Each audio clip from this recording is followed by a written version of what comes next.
Order the Board of Supervisors meeting for the Town of Sevastopol on Monday, September 19th, 2022 at 7 p.m. Please join me in the Pledge of Allegiance.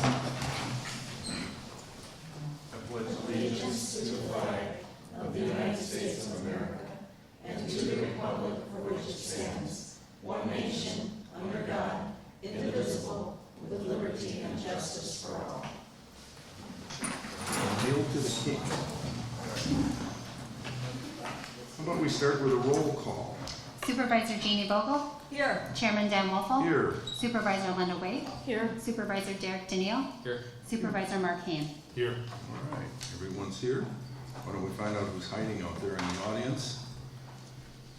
We'll start with Cameron, even though we know who she is. Cameron Ehlers-Kwaterski from Destination Sturgeon Bay. Julie Gilbert with Destination Door County. Gwen Grayboys, I'm here as a citizen of Sevastopol and as a representative of the Clark Lake Advancement Association. Pam Seiler, resident. Gentlemen, your chance for starting. Derek Demise, Thomas Sevastopol. Patty Chapman. All right. Welcome, glad to have you all here. All right, public participation. Is there anyone here that wishes? Is that kind of echo? I'm sorry. Wishes to speak on something not on our agenda? Hearing nothing.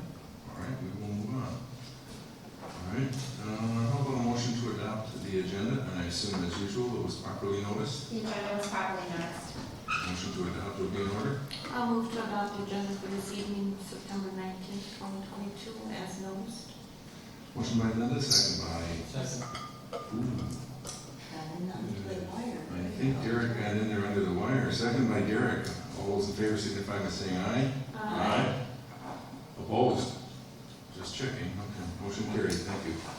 Approval of minutes. Board of Supervisors meeting for August 15th and the special Board of Supervisors meeting for September 2nd.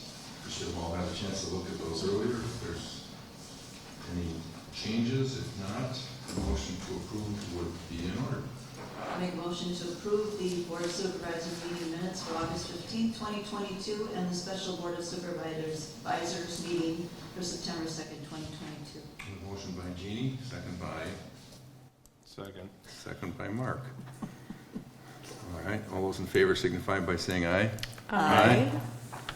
Opposed? Just checking. No, motion carried. All right.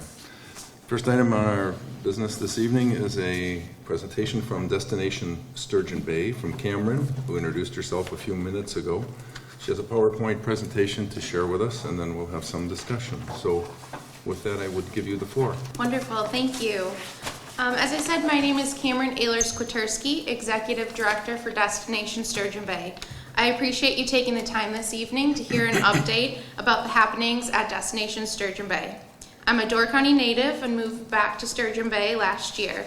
I recently celebrated my 1-year anniversary last week with DSB. Last year I started 3 days before the annual Harvest Fest event. So it was my second Harvest Fest this past weekend, which was a great success for our community. Thank you again for your time tonight. Who we are. Our mission at Destination Sturgeon Bay is to ensure a first-class visitor experience, helping local businesses grow and enhancing Sturgeon Bay's quality of life. Our 3 pillars of our organization include our businesses, our community, and our visitors. Our whole staff is dedicated and passionate about Sturgeon Bay. We all hope our visitors feel that enthusiasm the second that they walk through the doors at our Welcome Center and think to themselves, I'd love to live here too. Our staff is a resource to our visitors by fielding questions via phone, via email, in person, and online via Drift. One of our largest marketing projects includes our annual activity guide, which I passed out this evening. This past season, we produced 70,000 copies of our activity guide, which was 66 pages in length. It was distributed throughout the state via a delivery service and throughout the Midwest through multiple bulk mailings. This is the first piece of literature that we like to put in our visitors' hands, as it is the perfect resource for a first-time visitor, as well as one of our seasoned guests. We are currently in the process of working on our 2023 guide. This is a 3-month-long process, and at the office, we call it a labor of love. Everyone takes a huge sigh of relief when we complete this project in December. We're extremely proud of the finished product, and aside from Destination Door County, we're the only community business association that produces an annual activity guide as opposed to just a brochure. This season, we serviced over 6,000 guests with face-to-face interactions at the Welcome Center and over 4,400 via phone this season. Personal interaction is our #1 priority. Our second pillar of our organization is our businesses. In 2022, we've supported 245 members throughout the 54235 zip code. In addition to promotion on our website, in our activity guide, and access to posting materials in our 24/7 brochure room, we have regular communication with our members via our member-to-member communication. This is a regular email that's specifically tailored to our community and its updates, with grant opportunities and much more. We also provide our membership with a library of photo assets. We have an ongoing collaboration with our community coordinators and hold strong partnerships with Destination Door County and DCEDC, Door County Economic Development Corporation. In addition, we have a strong and diverse leadership on our board of directors. 2 members from our executive committee own or manage businesses in the town of Sevastopol, and our board of directors is made up of 17 members representing the 54235 zip code, including one of the town of Sevastopol Supervisors, Linda Waite. The third pillar of our organization is our community. By providing activities and celebratory events, our community is a more vibrant place to live, work, and play. I love this county and have chose to call it home.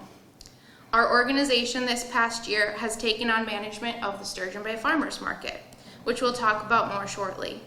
Destination Sturgeon Bay has facilitated donations for public projects, which enhance the quality of life for our residents. And our organization has contributed to cityscaping, which beautifies the community with new flower pots, holiday banners, and street art.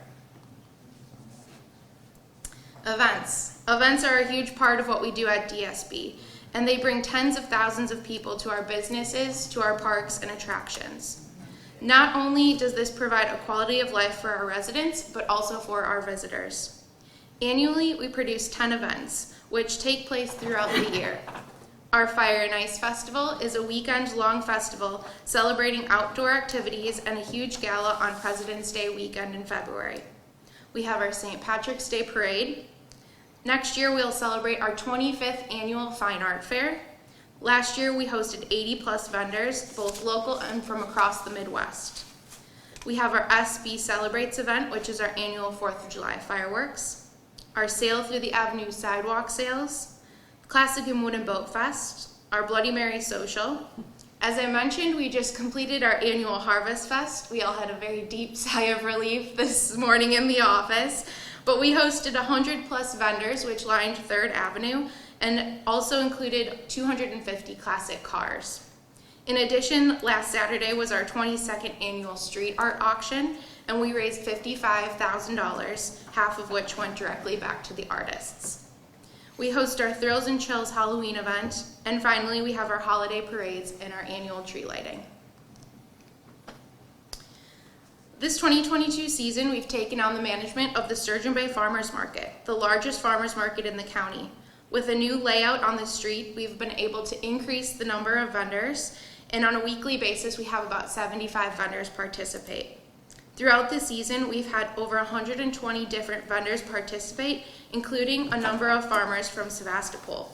We have a dedicated market manager who is on site weekly and can incorporate daily vendors to participate from week to week. There's been increased promotion for the market, including the establishment of a website, along with a new brand logo. Overall, we've seen huge success this season, and it is a 20-week season that will run through October 15th. Destination Sturgeon Bay is dedicated to marketing and promoting the 54235 zip code. As previously mentioned, our 66-page activity guide is our largest marketing project.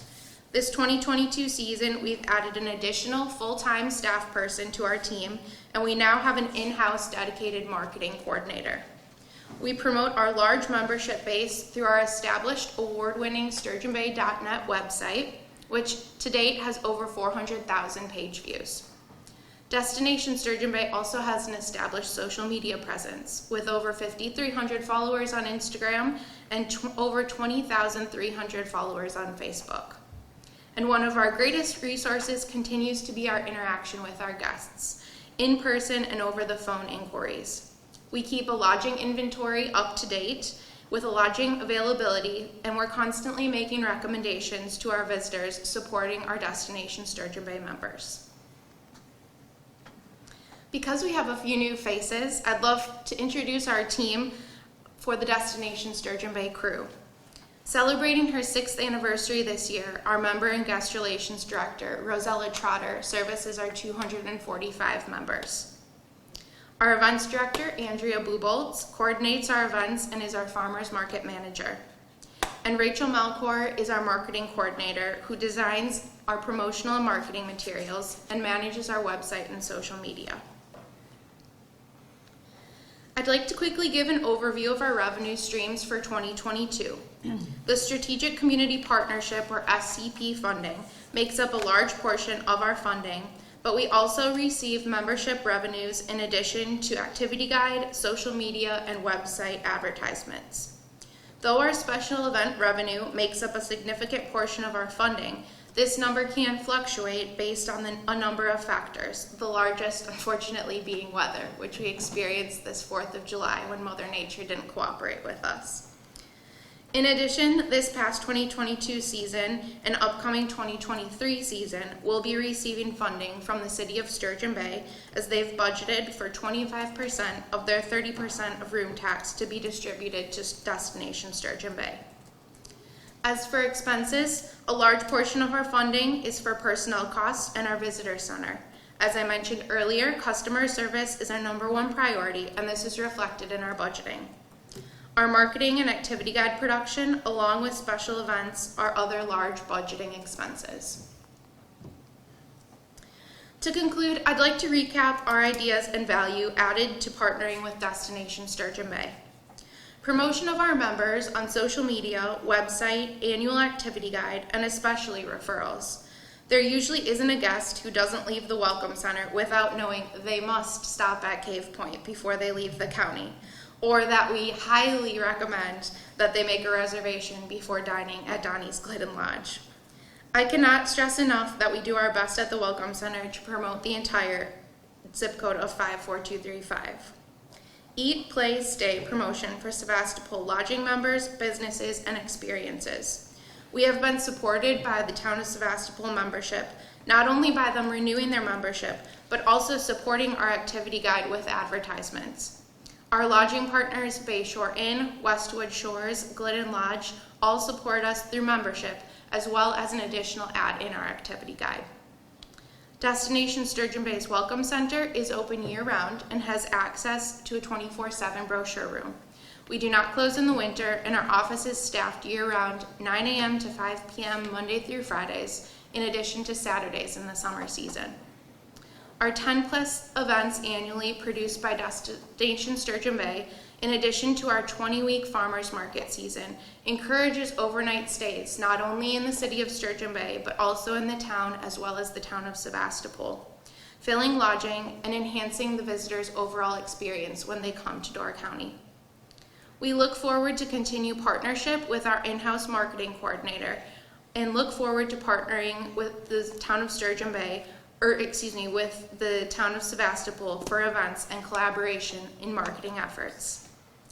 I'd like to update that I would love to come on a quarterly basis to report to the Town of Sevastopol Board of Directors and keep you up to date with our marketing efforts.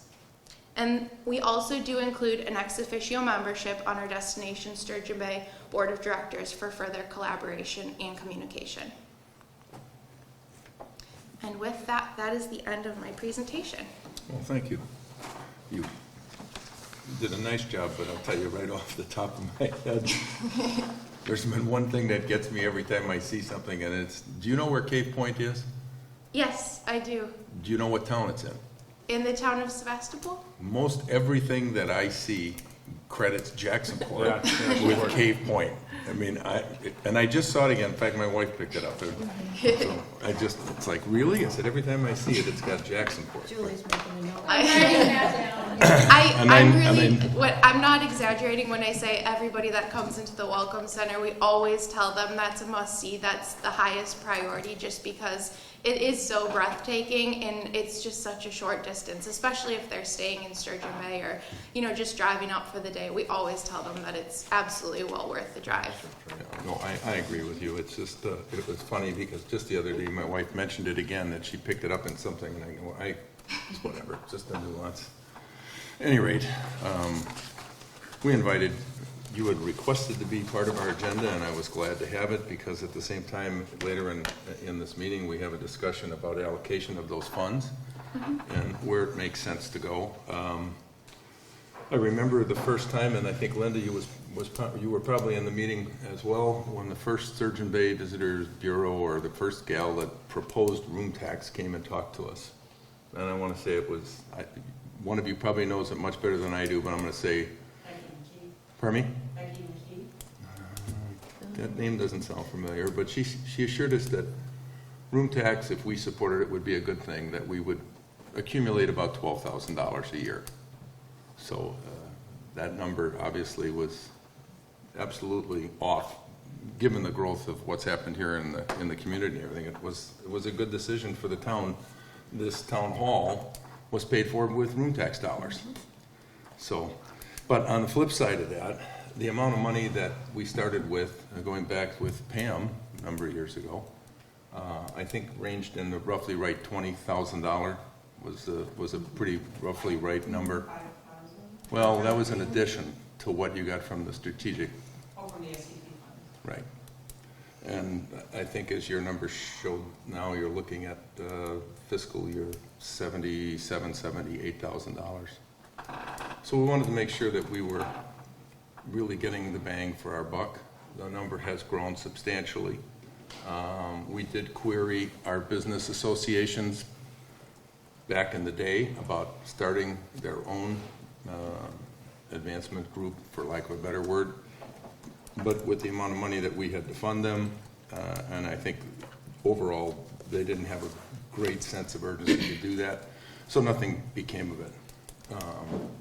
And we've supported the visitors, I shouldn't say the visitors, Destination, with additional funds beyond that.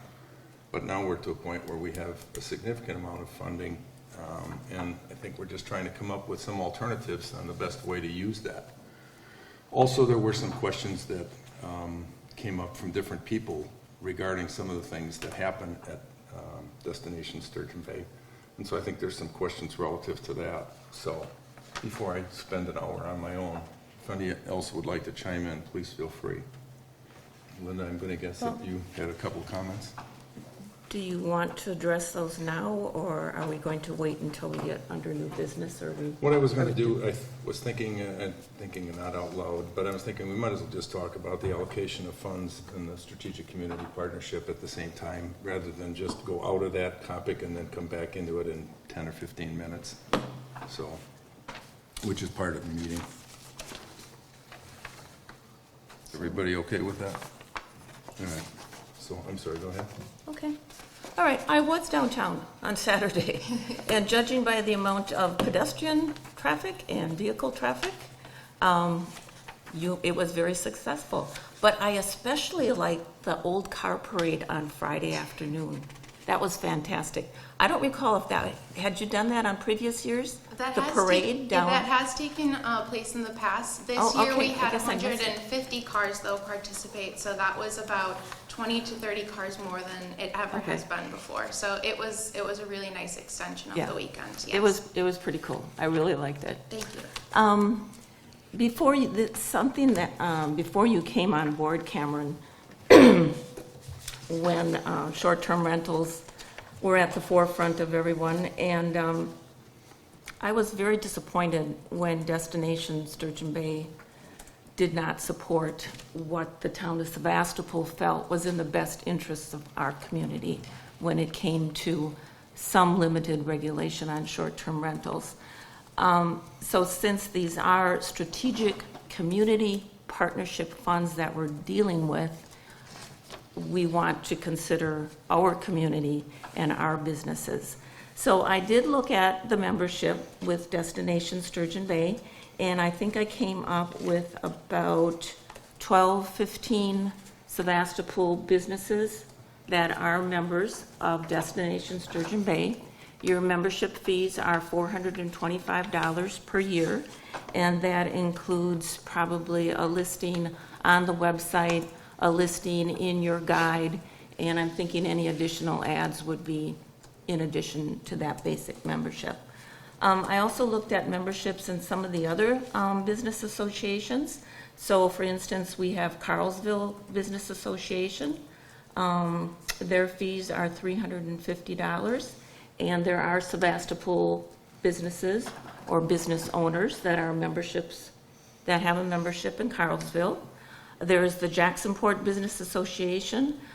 Their membership dues are between $100 and $200, depending on whether it's a business or a nonprofit. And again, includes mention on the website and in their brochures or whatever. And again, there are several Sevastopol businesses that are members there. There's also the Egg Harbor Business Association. Their membership dues are $300 per year. And again, I did not find a listing, but I believe there are Sevastopol businesses that also join in with them. So again, referring to the Strategic Community Partnership Funds, what can Destination Sturgeon Bay do to be more inclusive of our businesses? I know that Destination Door County recently did away with their membership dues. I missed on the financial screen what those membership dues amount to, if it's substantial or not, but what can Destination Sturgeon Bay do for our Sevastopol businesses? Yeah, Over and above what they're doing now, or what can you do to perhaps using some of these SCP funds to maybe cover the membership of our Sevastopol businesses to get them more involved? So Our membership dues this year were $425, with an early bird fee if they paid before September 23rd of $395. And you know, one of the reasons that our board of directors opted to go with that amount is because we do support 4 staff people in our office, which again, like I mentioned during my presentation, our Welcome Center is open year-round, and we are one of the only community business associations in the county that do stay open year-round, again, being a resource for people walking through the door. And I can't say enough how much we refer and you know, make those recommendations to folks that walk through the door to experience, you know, not only Sturgeon Bay, but also the town of Sevastopol. Another reason I believe our dues are a little bit higher is because of the production of our activity guide. You know, this piece is throughout Door County, but also throughout the state. We do hire a delivery service to do drop-offs, so those activity guides are available throughout the state. And as I mentioned, our mailings that we do go throughout the Midwest. So we're mailing them literally across the country as well. And as I mentioned, you know, the lodging partners that we have in the town of Sevastopol, they support that through the ads that they purchase in the activity guide. So we know that they do see a return on that investment. Door County Adventure Center does a full page. Bayshore Inn supports us with a full page. Glidden Lodge and Westwood Shores support us with quarter page ads. So, you know, those members definitely do see a value. And like I mentioned as well, we do keep a lodging inventory spreadsheet. So we have regular communication with those lodging partners that if they have an available room, especially during the summer months, we get calls from Brian at Westwood Shores. Hey, we just had a cancellation. Can you refer a guest to us? And we've got people that are calling the Welcome Center all the time. hey, I'm in Door County, I don't have a reservation. I can't tell you how many times we hear that. So when we've got that lodging spreadsheet, that inventory, we're able to refer them to those members and get those rooms filled. I think what Linda might be suggesting is, if you take a look at the amount of funding that you are receiving, there's been a very fast escalation of the dollar amount from 21 to 30,000 to this year 78,000 and 70 plus thousand, and in probably over a 2 to 3 year span, that number's double, virtually double. So maybe one of the things that we might want to look at is encouraging more of our businesses to be part of your group, and in doing so, by perhaps using some of that strategic marketing money to provide them an incentive to become a member, either at a substantially reduced rate using some of those funds, or some other promotion, which I'm assuming is if they become memberships of the group, they will in turn supply you with more ads, and the whole circle, comes around. What do you think of something along those lines?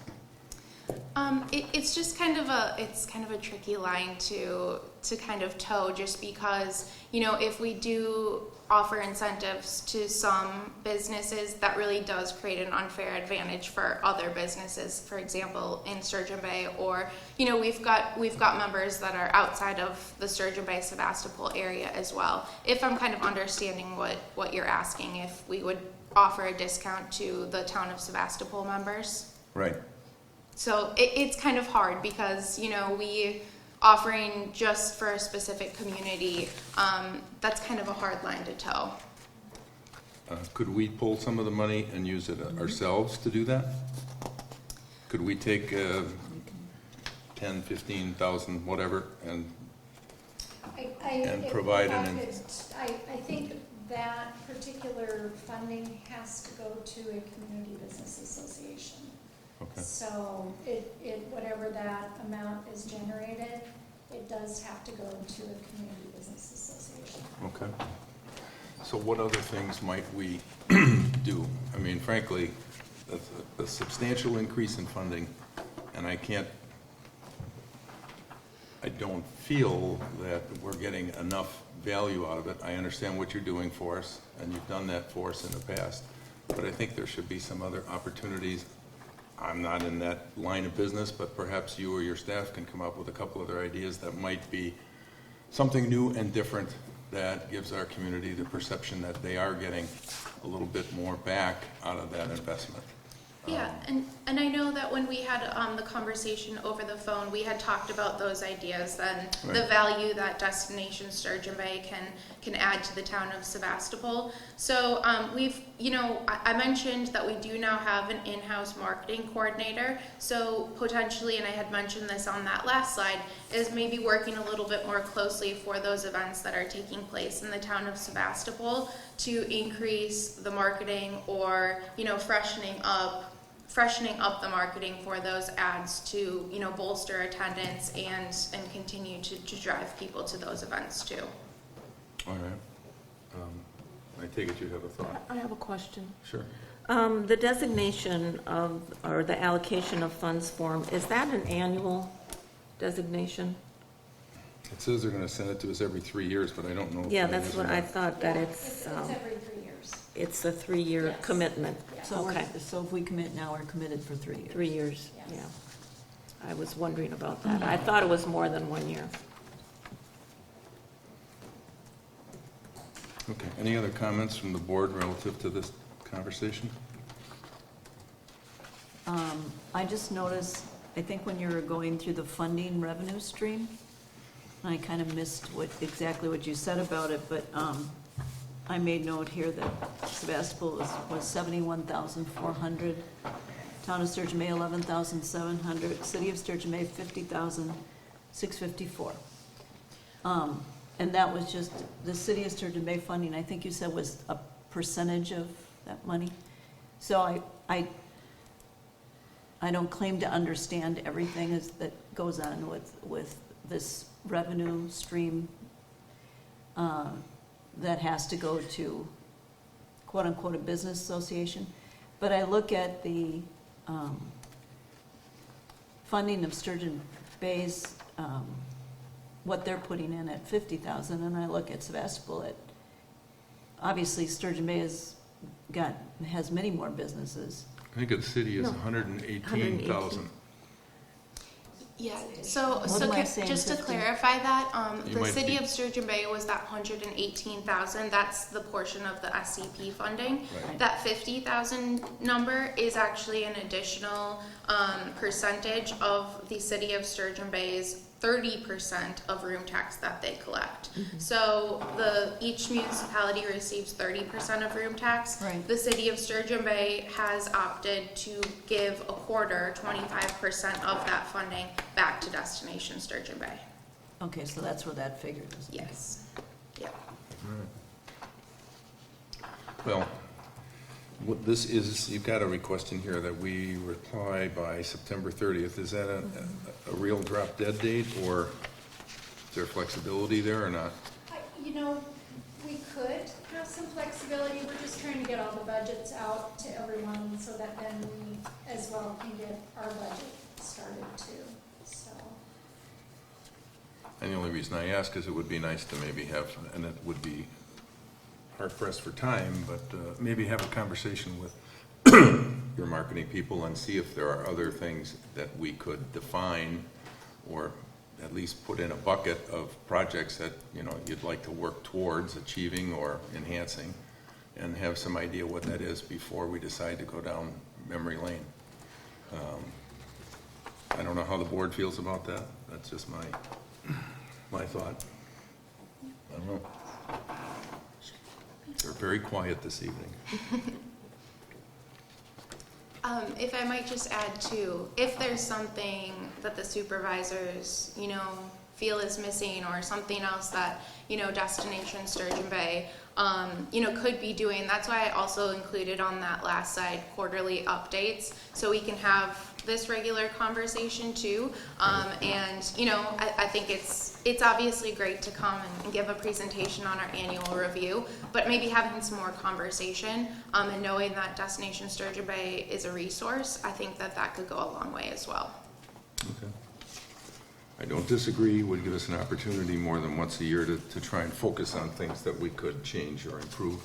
Do you, I can't say that I'm familiar with all of the things. Do they promote the FFA breakfast and the threshery? Are those And the focused? turkey trot, but I don't think Turkey we're having trot's a off turkey this year. trot this year, so. No, I haven't there's seen yeah, anything so on the it's turkey trot yet. The dairy breakfast and the thrashery. and the FFA? Well, dairy FFA, breakfast, dairy. sorry, and the threshery. Okay, that's fine.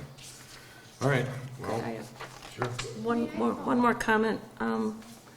The businesses that are members of Destination Sturgeon Bay, many of the same businesses are members of the Carlsville, the Egg Harbor, and the Jackson Club. So those businesses must see value there. I mean, $425, $300, $350, that's not a small chunk of change in these times. So businesses must see value in joining these associations. So I'll just go back to my comment that, you know, whatever we can do to get our businesses promoted is, I think, part of our job to do that. How about a maiden Sevastopol farm market? It's just an idea. Well, we have one right I down the know, road. I know, I'm just, We were really excited. Farm Store 57 had reached out to us just a couple weeks ago, and that's when I had Good. mentioned for Farmers Market that we've had some Sevastopol farmers that, you know, have joined us, because he had an excess of produce this year, and he was a hit. He brought puppies one week to the Farmers Market, and it was an exciting thing. But as I mentioned before too, I really do believe that the town of Sevastopol, especially your lodging partners, do find true value, and I'd be more than happy. I know that they would send testimonials and support that. I mean, I mentioned Josh at Bayshore Inn. He sits on our executive committee and is our vice president, and definitely supports the organization and because it holds value and supports their business. So if there's testimonials too, I know if I reached out, I could definitely pass those along too. I don't well, I'll speak for myself, but I've talked to other business people. They do value that. I don't think there's any Right. question there. We were just trying to achieve more recognition, more bang for our buck. Since our buck has doubled in 2 to 3 years, we're looking for more than what you're doing. What you're doing is fine. I know that I've talked to people at Westwood Shores and others that have indicated that. And I'm assuming, don't know this, but they must be a member to advertise, I'm guessing? Yes. So all we're trying to achieve is either through the idea of the membership or reduced or something or another, to drive that membership up and thereby impact the business opportunities in our town. So let me ask a question. This is once every 3 years. If we comply by the September 30th deadline, do we have the ability to put a 1-year timetable, 1 year? In other words, it will not lock us in for a 3-year term? I would prefer to maybe let that September 30th date go, because again, everybody is under the same MOU. So can I let you know tomorrow? Sure. Would that be okay? Yeah, we'll take some action contingent upon. Okay, yeah, because I think if, based on the MOU that, we're trying to get everybody under the same schedule for that 3-year time period, I think we can wiggle a little bit on that final date. I mean, if you want to vote on it in your October, is that, yeah. So if that would be what you would need, we would want to certainly support that. If you could work that magic, Yeah. that would be my preference. Okay. That would give us an opportunity to have a little further discussion Yeah, with your marketing of course. people. Yeah, Give everyone on the board a chance to digest it a little bit and then decide. Because it is a commitment for 3 years if that's the case. And I think that'd be great. So, absolutely. And if I could just say, we work very closely with Destination Sturgeon Bay, and they're very thoughtful, they're very smart and strategic. And in many cases, if you look at a lot of the national travel sentiment, even coming into the fall, it's things like farmers markets and festivals that keep people here longer and extend the stay. And as you all know, people drive around quite a bit, and all the lodging that you have greatly supports the fact that those experiences and those events are where people want to go to have that. So it's really a nice relationship, and just a really solid organization. And to go back to the membership question, we did drop the membership in order to be able to make it more fair and equitable for the community business associations to be able to grow, because there was a lot of, it's expensive for small businesses to be joining Destination Door County and Destination Sturgeon Bay, and we needed to step back. We had the increase in the lodging tax, and where that then wouldn't be a conflict, and businesses could choose to go with their local business association, because it is so important to really provide that confluence of market together. So I will confirm tomorrow, but I think we're absolutely fine in waiving that date. then that's what I'll do. I will bring this back for approval in October and give your people a chance to contact, talk a little bit further, any other ideas that might be appropriate. And then we'll resolve it at our October meeting. Does anyone on the board have a, yes? Just one more, as Julie mentioned too, I can understand, a 3-year commitment, because as you're working your budgets, like for us, our capital improvement program, we want to go out, at least 3 years, even 5 years. So these business associations, they need to know how much they have to spend. So I can understand the 3-year plan. And it's I think you're being very thoughtful and methodical too about making your decisions. So if we can help support that and there's more engagement, then I think that's a great route. Okay, that's fine. We will leave it at that and put it on the October agenda then. All right, thank you. Thank you. You're not obligated to stay. Can I just throw something Sure. out? Just out of the blue.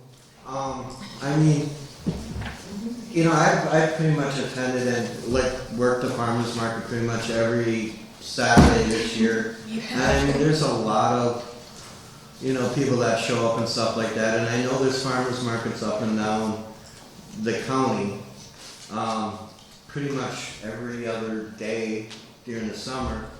But we have a fine park right over there, plenty of space. I mean, could we make another one? I mean, there's a lot of farmers in our town, you know, even in the town of Sevastopol.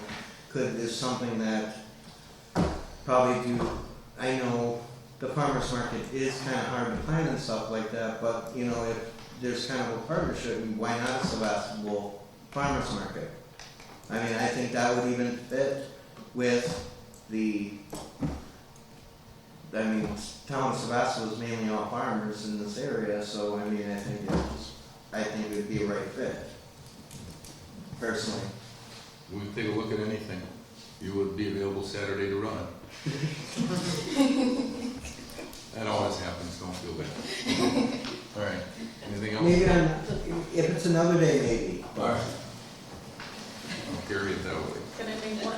When it comes to farmers markets too, okay, so Sturgeon Bay Farmers Market on Saturday, Jacksonport Farmers Market on Tuesday, Bailey's Harbor is on another day.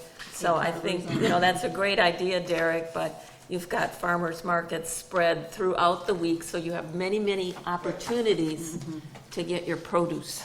But the fact that what I'm trying to point out, Yep. though, is even if it's not a farmer's market, we have a town park there. I mean, if there's like another event that you guys need to move, one thing or another, or, I mean, why not out here? I mean, there's always that option. I mean, I know you guys want to stay close to the city, but we're only, 5-7 miles out? And it is on the highway. Getting closer all the time. Pickleball tournaments. And farmers market. It's written down on that piece of paper. All right. Well, thank you for the time tonight. I really Thank do you appreciate it. for coming. We Thank you. appreciate it. Thank you. All right. Slipping back into our agenda here, we have, committee appointments. So we have revised and updated the committee appointments from our last go-round. And I noticed that we did do we have one typo on there, Amy, which the group that was just here Yep. is not the Sturgeon Bay Visitor Center. They were, Yes. so we'll make Destination. correction to that. And as we had discussed at last month's meeting, we created an EMR committee of which Derek Daniil is the chair, and Ashley will be working for him or with him. And she, of course, is our appointed crew chief, and under her, the EMRs will be employees of the town, as we have discussed. And I thought we were going to do this via a resolution. Was that correct? Right, No. the chairman appoints and then it's ratified by the board. I know that. I thought we were doing it the other way, but that's fine. In either case, does anyone have any questions, changes, discussion items, whatever, relative to this? Do we need a formal resolution then? Well, for some reason or another in the back of my head, I thought we had, but it's not something that I think we need. This thing evolves often enough that I think if we just appoint them and you approve it, it's probably more than adequate. Okay. So, all right. With that, no one has any other changes? Then a motion to approve would be in order.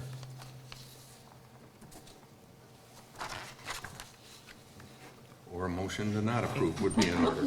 I'll make a motion to accept the 2022 committee appointments. All right, motion by Mark, second by second that. Jeannie, to approve the 2022 committee appointments and members. All in favor signify by saying aye. Aye. Opposed? Opposed. Opposed? All right, we have one opposed. Motion still carries, but nice try. All right. Let's talk about the reval. Yes. As you recall, we had this discussion last month and just brought it back. I don't think there's any question relative to our need to do this. We could delay it a year or two, but we know that it's inevitable that we have to do it. The question is how do we want to do it? Do we want to do the full, which includes the interior or the exterior? And do we want to do it over a single year or over 2 years?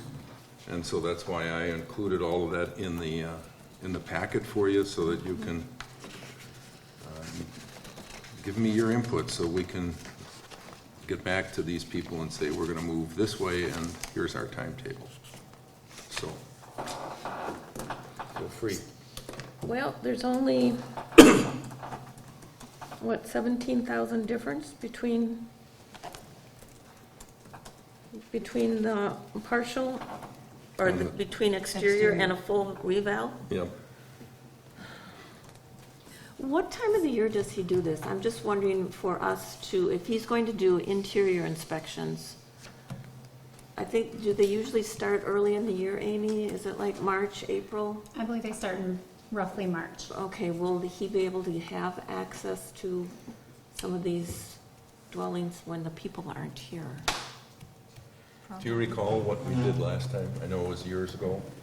2006 was the last one? Yeah, I want to say we did interiors, because I can remember some people saying that there was a sticky left on my door or whatever. And that's my only concern, is that, you know, we pay for it and then we can't Then he really can't get accomplish in. it, because I Right. think he said that they also can refuse to let him in. Right. Right, and then he just So- uses his best judgment. Yeah. I think it'd be good if he could get in, but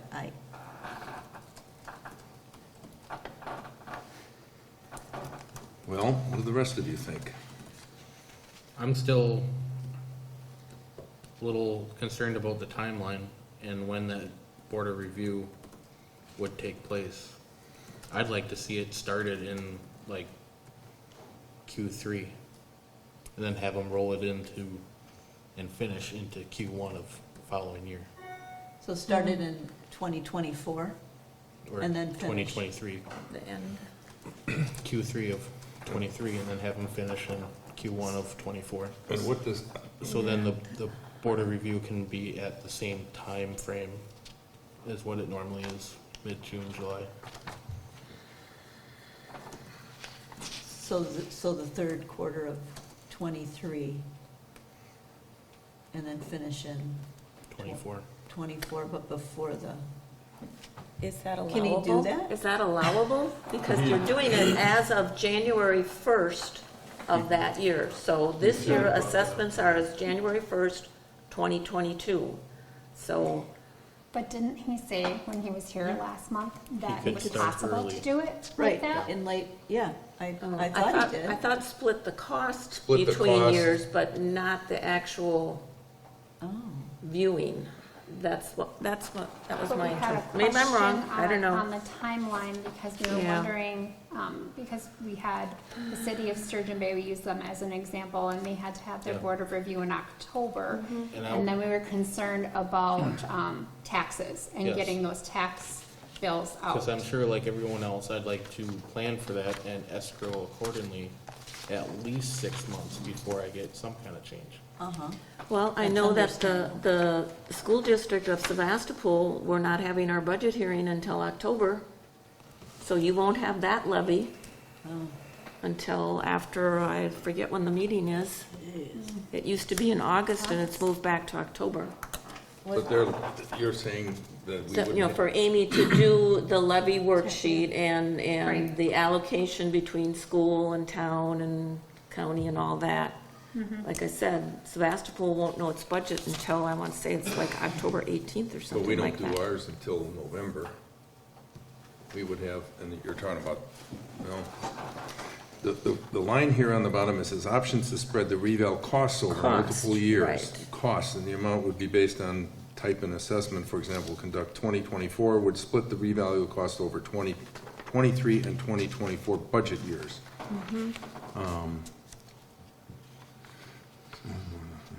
See if there's anything else in here.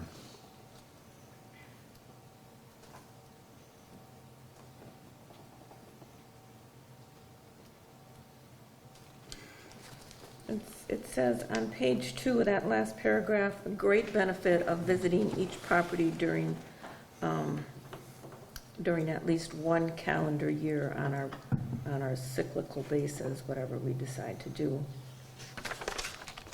But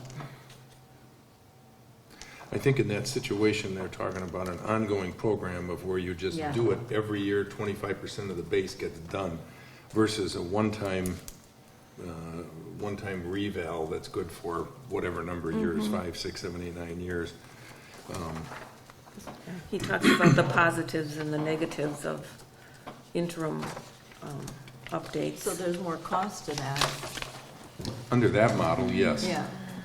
But I don't know that we would need to go through that, because all that you would have is an ongoing board of review. You know, you'd never get past it. Every year you'd have it back, you'd be revisiting it.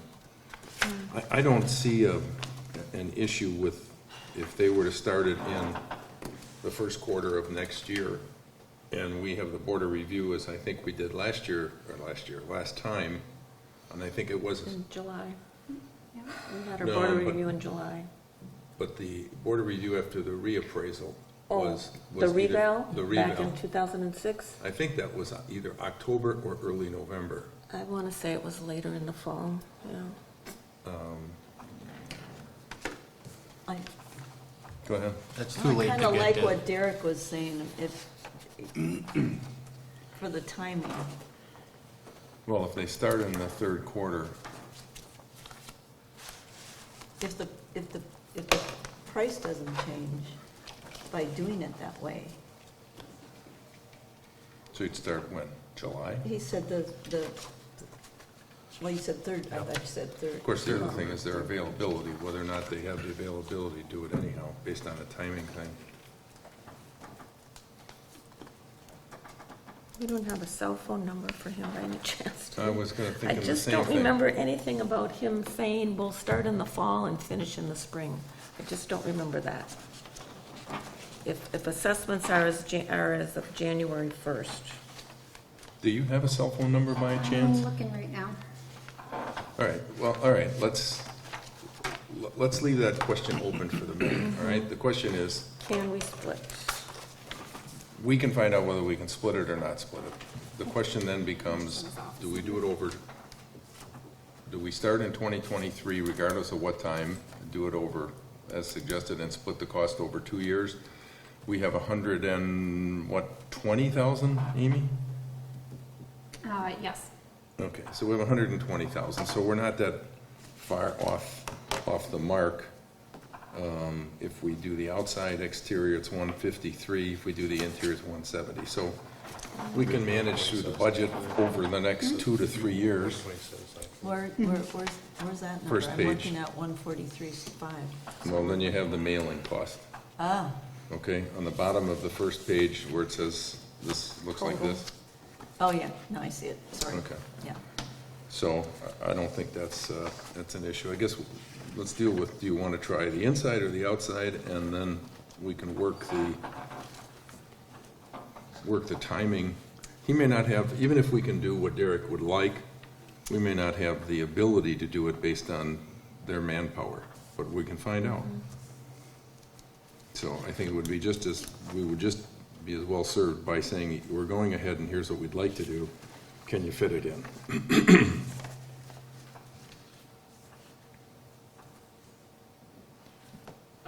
What would be the advantage to getting it done in 2023 as opposed to waiting for 2024 when we see what inflation does and the Right. market does? And because this is in a very unusual Right. year. And I also remember what a constituent said when she was here, when Nancy from the audience said that, you know, it'd be nicer maybe not to hit people with that, because more likely than not, their taxes our taxes, all of us, are gonna go up. So, to put it off till 24 was kind of her comment. I don't have an issue with that either, because the other side of the coin says that at some point in time, this broadband is gonna raise its ugly head. Do you think maybe that I'm thinking about that as well?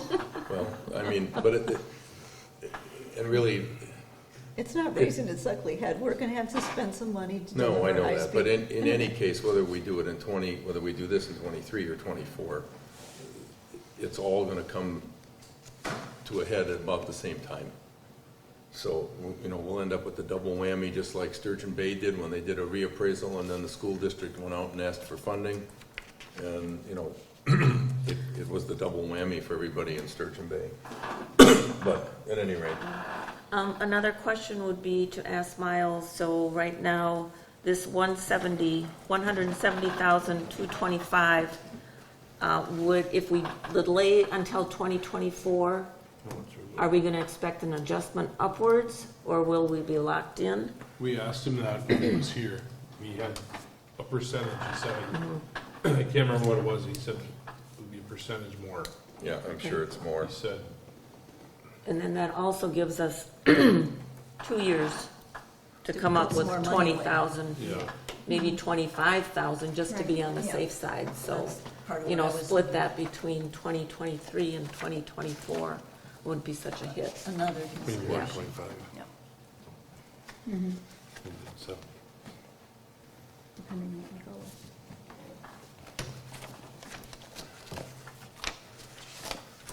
Okay, so where are we gonna leave this? Let's, Yeah, I think we need answers to the questions first. well, question, I'm just Well- thinking, 23 or 24, full or partial? You mean? I'm inclined you to mean say- full- Interior, Okay. exterior, you know, ahead. the full or exterior only? I would be inclined to do the full interior, just do it, and to accomplish that in 2024 instead of 2023. That would be my, I guess, my preference. Gives us time to budget, gives people time to budget, and see where we sit. Okay, I don't know, that's my thought. anyone else? Okay, I agree with Linda. we'll have a repeat of the September agenda in October. Okay, we'll get the answers to those questions, we'll bring it back. I will tell him that our initial belief is that we'll do a full eval, targeted at 2024, and what was the percentage increase that we might anticipate if we roll that number into, or we roll everything into 2024. And then, Amy, did you capture Derek's comment? Because we might as well get them all. Oh, Okay.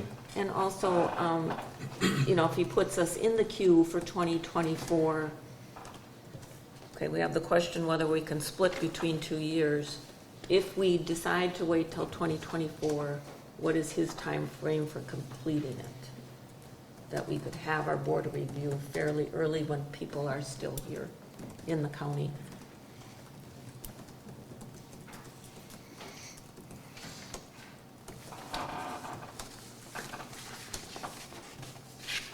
All right. Done with that topic, everyone?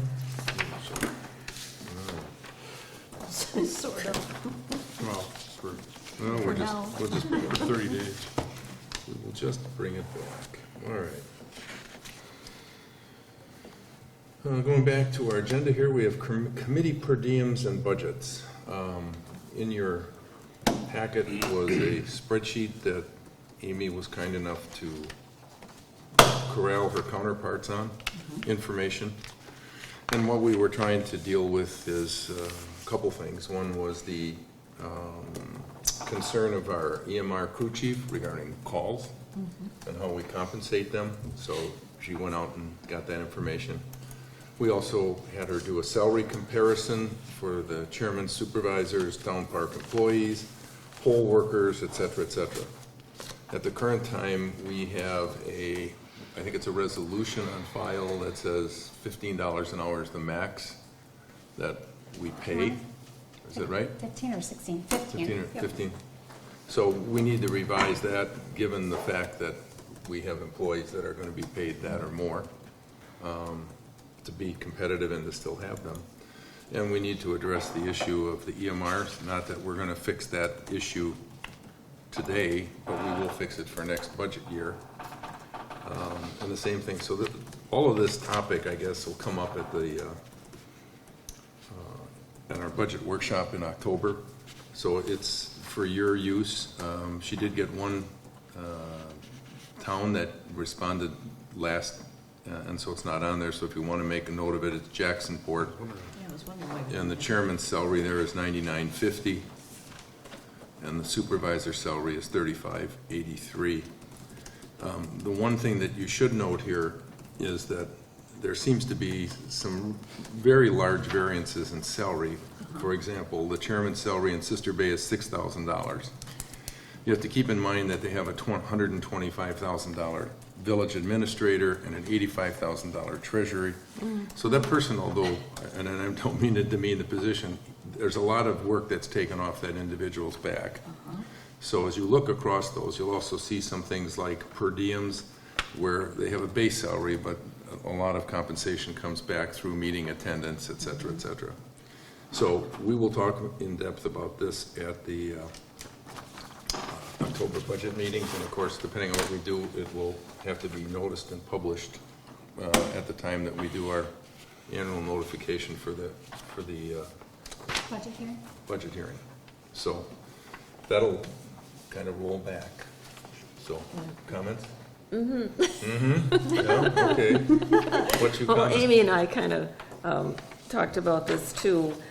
Per diems and hourly wage, you can have both, you know, so, for instance, the county had, if you're on a committee and you attended a meeting, you received $50 plus $25 for each additional hour thereafter. Right.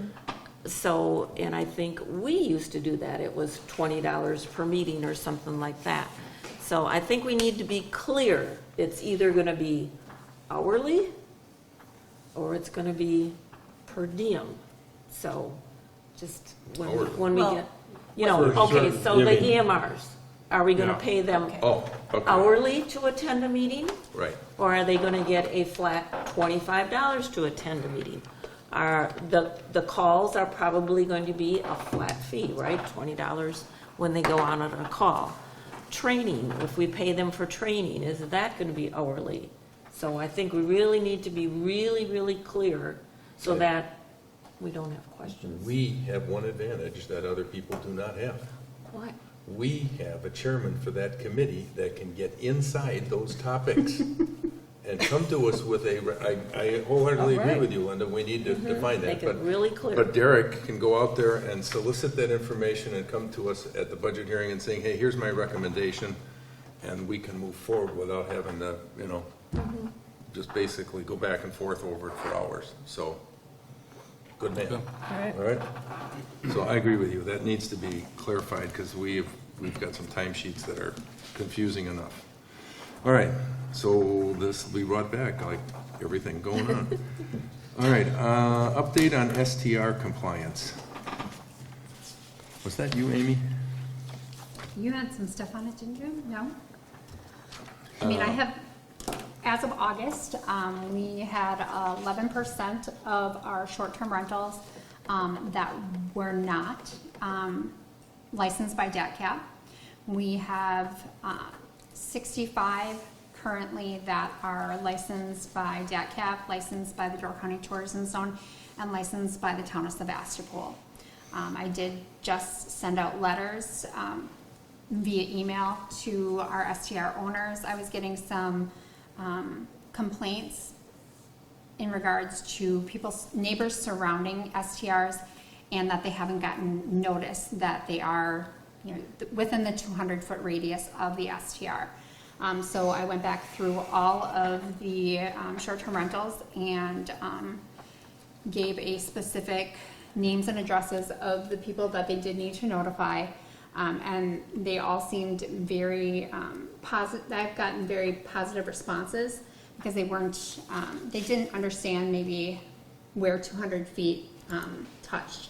So we did that in the past month, And I've really gotten very few complaints. When we do get a complaint, what I do is, instead of taking the form letters, which a lot of municipalities do, I take it one step further and I make it come just from me. So I email the STR owner and I take the actual complaint without the person's name on it and I paste it into an email. And I email that off to them, and these STR owners have been very diligent with getting back to me and saying, yep, I'll take care of that, or here's the resolution. And so I've had very good response from our STRs, so I give them kudos. We've done really well. So I've had a STR owner who got a notice from another STR owner of who to call. At least they know. Yeah, he thought that was rather interesting because he sent his out and then he got a notice from somebody else that rented telling him that they could contact him and, whatever. I said, yeah, well, you go what wrong. You mentioned earlier 10% or 11%, whatever the number. Are these that are unlicensed, are these the ones that Granicus has found? Or are these the ones they're looking for names for? I believe that Granicus hasn't pinpointed the location of the STR yet. They're working on, with the assessor and everything, to try to get that address, the E911 number. Okay, so they're working on that, all right. Well, that's still, from where we started, a year and a half or so, 2 years ago, we certainly have come a long way, contrary to the articles in the Pulse. All right, moving on, allocation of funds, we're going to bring that back next month, as they've given us a 30-day window there, and I ask you to think about that. So if there's some specific thing that you want her to investigate or for us to look at, bring it up so we can throw it out there. Committing to $75,000 for the next 3 years, or it could potentially be $80,000 or $90,000, depending on our tourists. At some point in time, maybe, and it's only a dream, but at some point in time, the business community might come forward and say, we think we can be effective with those funds. That was a question that I had. What, have we ever, We has did. that ever Yes. been pursued? And I Yes, think the we did. answer, I think I asked Amy that. I said, I think the answer was, yeah, but it was a while back. Is that right? Yeah, It was pursued. We wrote a letter to every business owner. I think you did it, Linda.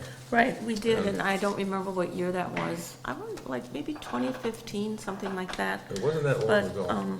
I also had Amy provide me with a list of the personal property role, and, there could be 30 businesses on here that might be interested. So But- maybe for next year, we see if there's interest or something. All right. Let's move on to Shower Road. Oh, boy.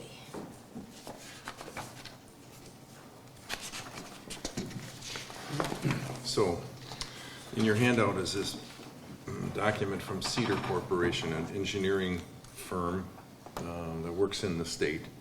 I think I pretty much covered this, but for the benefit of anybody listening in, the issue here is that the town of Sevastopol owns Shower Road, which is the road that accesses Cave Point Park from WD into Cave Point Park. The town owns the road. The county owns Cave Point Park. The state owns Whitefish Bay Dunes Park. So what you have is a town road going through a state park into a county park. How we got the road, we're not sure, but I'm guessing that when the Whitefish Bay Dunes was established, they left it in the town for whatever reason, and now we have a problem in that the road is narrow, and there's an issue with emergency vehicles accessing that area. We have constant parking problems. We've outlined on the street no parking signs. We've put up tow-away zone signs. We've called the sheriff, et cetera, et cetera. But the sheriff doesn't have the resources to go out and ticket and tow away every vehicle out there. They will, based on a call, and I've placed a few calls out there. But it's the fire chief and emergency services that are concerned, because if there is a rescue, they're not able oftentimes to get in there like they should. In addition to that, the road, when it was redone, I'm going to guess it was 10 or 12 years ago, The DNR was very specific about the roadbed and where we could go, and basically we repaved a road that has no shoulders. So as people drive to the edge, because it is narrow, they have a tendency to drive off the edge of the pavement, breaking the edge off. And once that's broken off, then people with the right kind of car and tire can have their inside tire wall ruptured, and they'll get a flat tire. That's assuming they can get through that area because everybody's parked. Any rate, so last year, the town got corralled by the county in a discussion that said we, the town, it's our problem, that we should figure out a solution. And I hosted a meeting here of the emergency services, fire department, you name it, the DNR, everybody was here.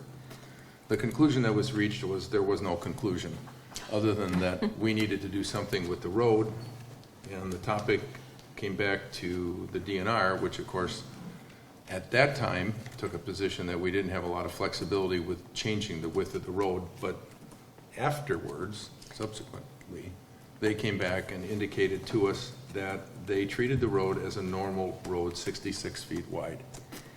And in doing so, and I apologize for the length, that allows us to enlarge that road and put bike lanes on both sides, which, according to the sheriff's department, when there are bike lanes, people actually do not park in them. So it would be serve two purposes. One, for the people riding in and out of the park in the bike lane, it would provide them some degree of safety, and at the same time, it would discourage people from trying to park in the area. So we would thereby enlarge the road and put in bike lanes. At issue, and what you see in this bid, is the fact that there are requirements specific from the DNR that deal with burial sites, endangered species, flora, and whatever.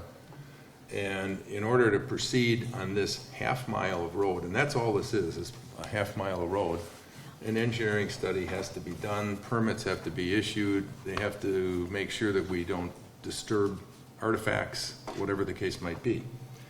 So with that, turning the page, you get some cost estimates. And they've given us three options. And basically, the three options revolve around funding. In reality, we don't have any funding.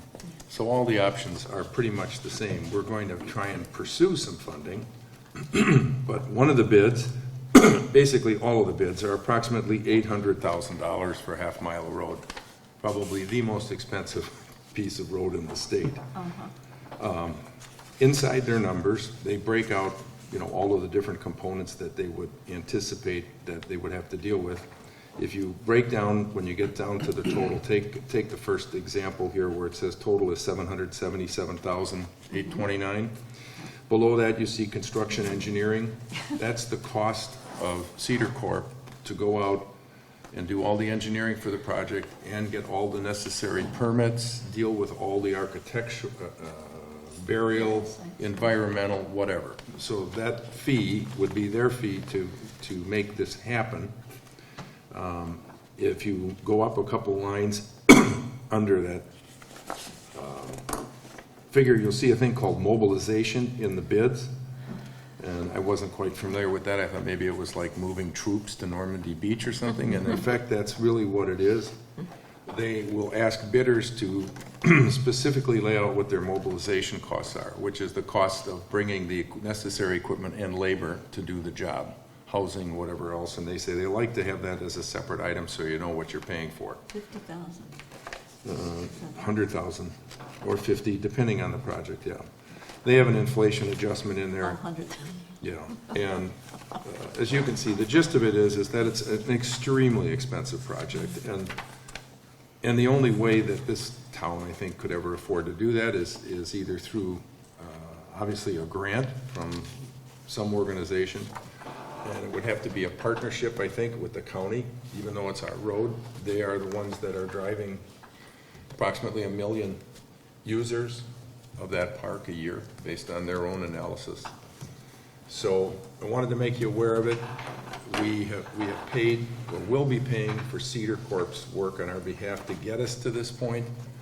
And I think we'll have to start by circling back with the county and trying to engage the Parks Department and the county administrator where they see this possibly going.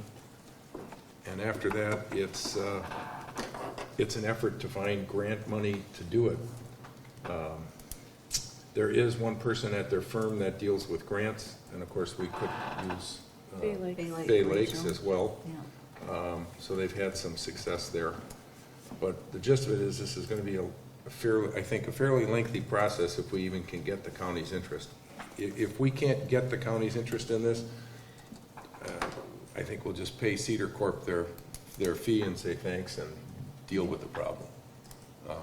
It's a no fairly matter- new road, so I mean, Yeah, it's not like it's in disrepair and people are falling No, in no. big potholes. And in all cases, they want to take that road bed, because we would be adding width, they would pulverize it and start from scratch, which only makes sense, because if you add it on a 4-foot strip, that's not gonna work. So how much is it gonna cost us to sell this road back to the county or to the state to get rid of it? I did a document search and went through Amy Sullivan, and we tried to find that it was theirs. Yeah. And we actually thought we found some documents that made it out to be theirs, but in fact, it turned out to be some of the old roads that are now walkways inside the dunes, and this was not one of them. So, Shower Road County Road. Yeah. Sounds great. yeah, I know. So, and the county has no interest in it. Destination Sturgeon Bay, Cameron says she sends everybody to Cave Point.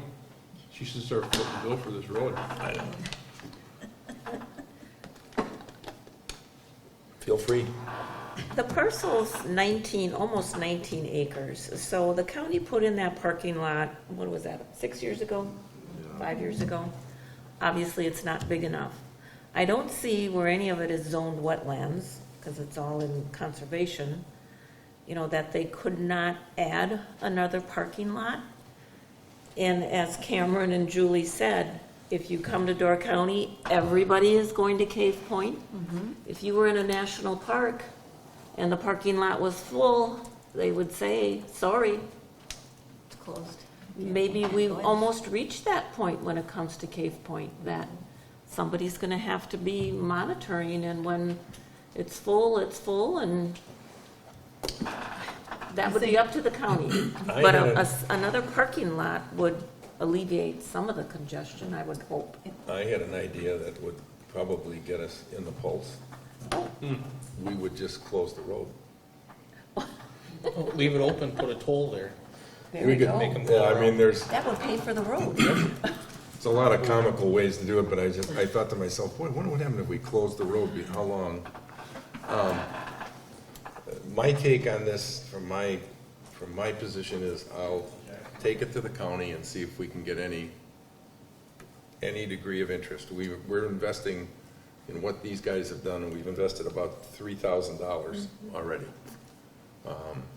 But depending on what the county says, we'll either move forward in some way, shape, or form, or we literally will leave it alone.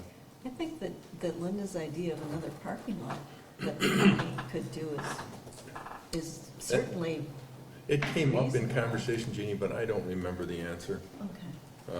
And it could be gravel. They wouldn't have to pave it Yeah, right away. exactly. It could be gravel. Yeah, initially, and It's one of the mysteries that, how this all came about. So, you're up to speed on it, and hopefully I won't bring it back until we have some further direction on where they're gonna go with it. All right? Resolutions. We have a resolution here, 2022-09, asking the town to support the request for the state of Wisconsin to allocate funds to move forward with improving State Highway 4257 and County BB Gordon Road intersection. And I included in your packet a copy of a cover letter from the chairperson from the Board of Supervisors, Door County Board of Supervisors, indicating that to the Wisconsin DOT, and there's a copy of their resolution, and they asked that we in turn create and forward a resolution to the same group, supporting everything else to make sure there's no slippage there. We gave the county permission to use Old Highway Road as a detour, if in fact they start the construction here, so that all this makes sense.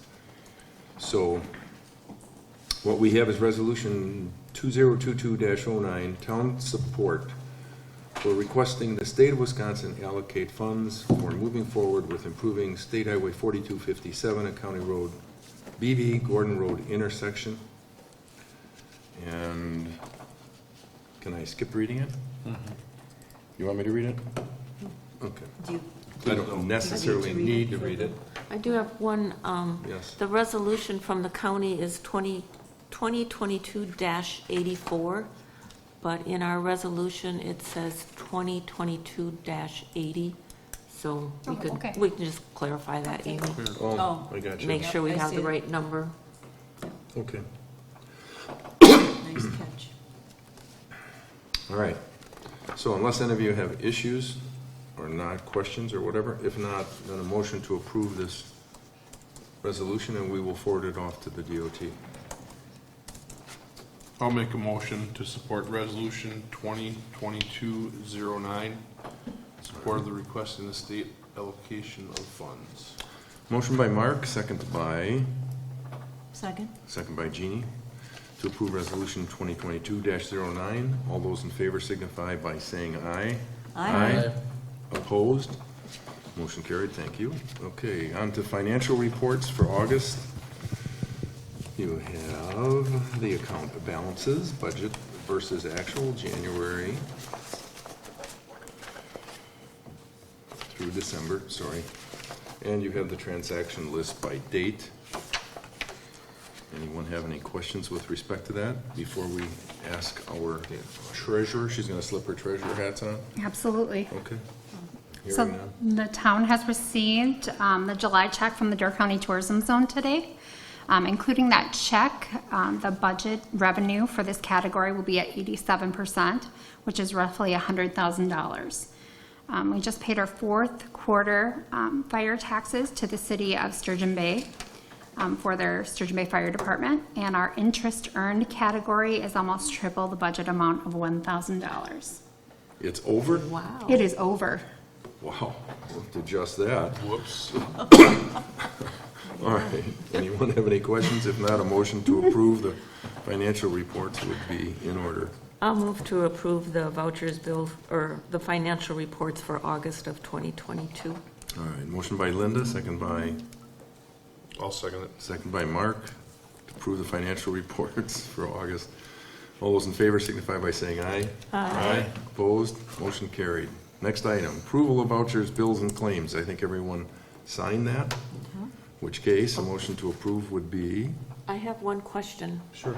On page 2 of the payment to Spring Green, Yes. so our town hall grounds, Yep. 2,319, is that for 2023?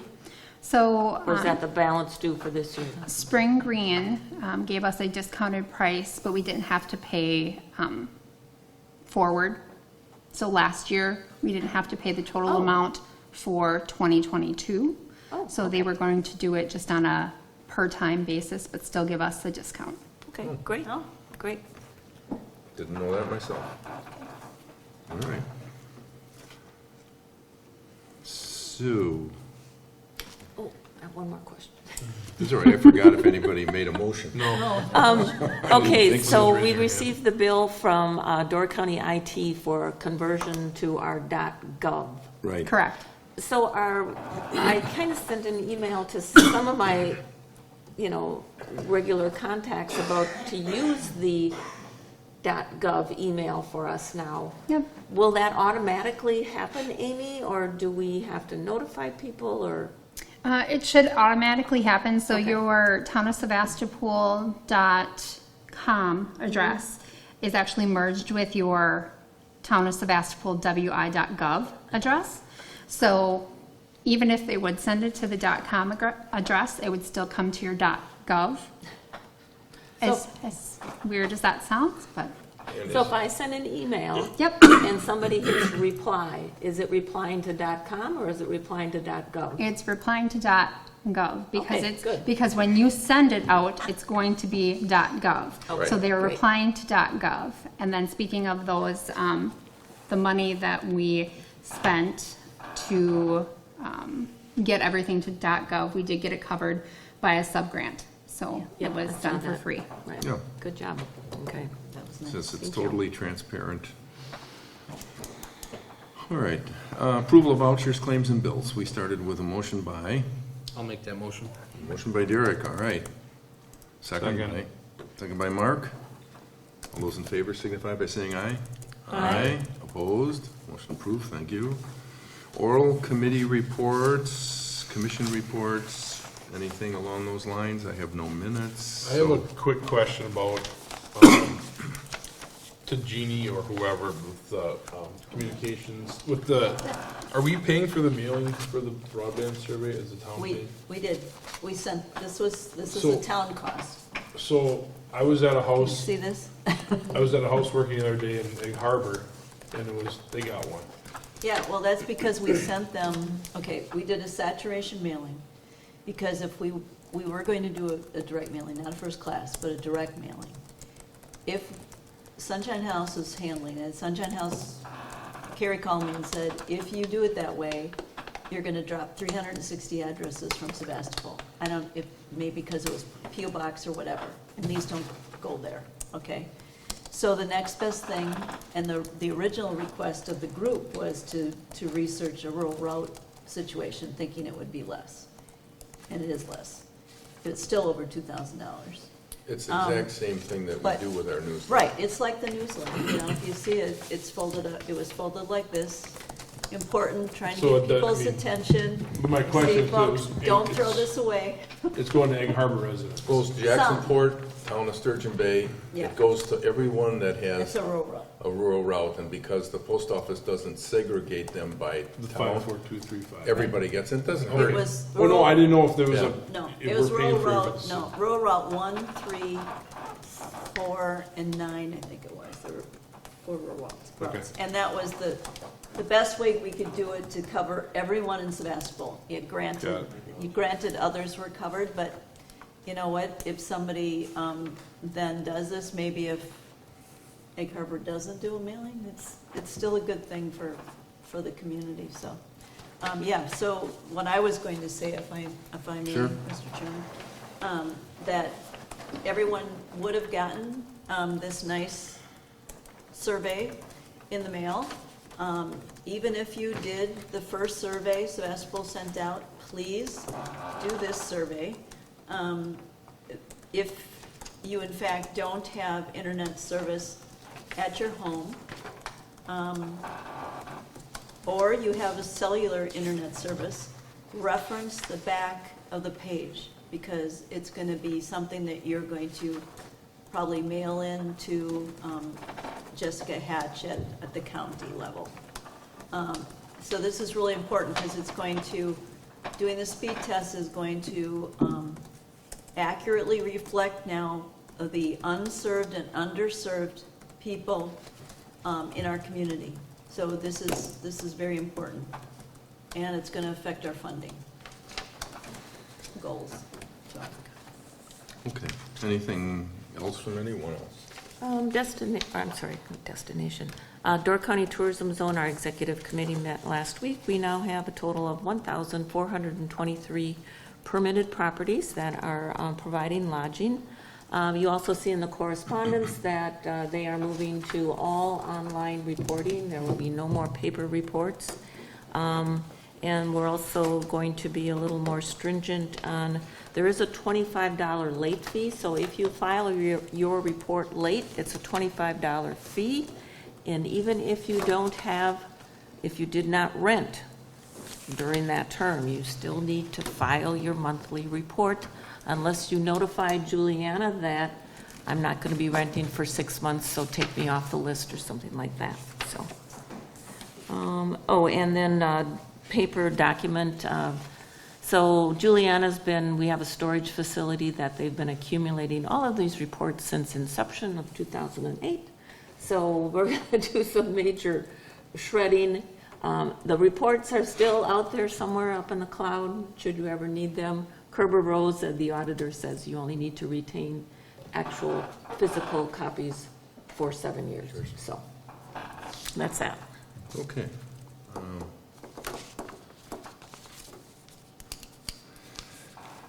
I'll hold that thought. Anyway, the county board report, normally Hugh Zettel would be here, but he's at a different meeting this evening, so he is not able to present his report, although he did synopsize for the town those things that he was involved in. We also have in your packet, you have Door County inspections, their report for the month of August. They continue to be very busy. As a footnote to this, I'm still waiting for a letter back from the attorney on the Rushi property. We're working on a different tact with that temporarily versus an inspection. But Amy Sullivan's been pretty busy, and she's given me a draft, but I don't have a final. You'll see that when I get it. Correspondence, we have the Wisconsin Elections Commission, which granted us the money back that we spent for the .gov, $468.75. They've already transferred that to you, I guess, huh? They have. You have the Commissioner of Public Lands. This is the amortization schedule for the loan that we took out from last month. Then the Broadband Committee survey that Ms. Vogel just shared with you, the Fire Department's report for the month. And then there are a few of the Department of Natural Resource permits. In case you're wondering about all of these permits for riprap, all of those people that put in riprap were able to use an emergency permitting process. So rather than have to physically go to the DNR and go through stuff, they could basically get the work done. After the work was done, then they had to fill out the formal hearing paperwork and et cetera and process it so that they were blessed. But they actually were able to have the work done before that. So just almost unheard of with the DNR, but at any rate, that's why you're seeing all of these. It's not new riprap, it's permitted. It's riprap that was put in is now finally formally permitted. Notice of the resource hearing meeting regarding the Alexis Fuller and the Child Care Center. Also a copy of a letter to Mr. Schrader with respect to his property. I've talked to him personally on this in the past and decided to take formal action since we haven't had any action on his part. So those are all the things in correspondence. We have a Park and Rec meeting tomorrow night at 6 p.m. The Communication and Technology meeting is Wednesday afternoon, this Wednesday at 2 p.m. Saturday morning at 8 a.m. we have a capital improvement meeting. Everybody be bright-eyed and awake. Yes, we do. Our budget workshop meeting is Monday, October 10th at 6:30. That works for you, Linda? Yeah? Yes, I will be back by then. Okay. Dan, we can invite the public to drop off donuts and cakes and pies or anything for Saturday morning, right? We could. I mean, I feel personally, free. nicely baked. Quiche or Yeah, something. I mean, yeah. Next Board of Supervisors meeting with a repeat of this month's agenda will be on October 17th at 7 p.m. And I think that takes care of everything. Motion to adjourn would be, Motion to adjourn. motion to adjourn by Derek, second by Mark. All those in favor? Aye. Aye. We are adjourned. Thank you.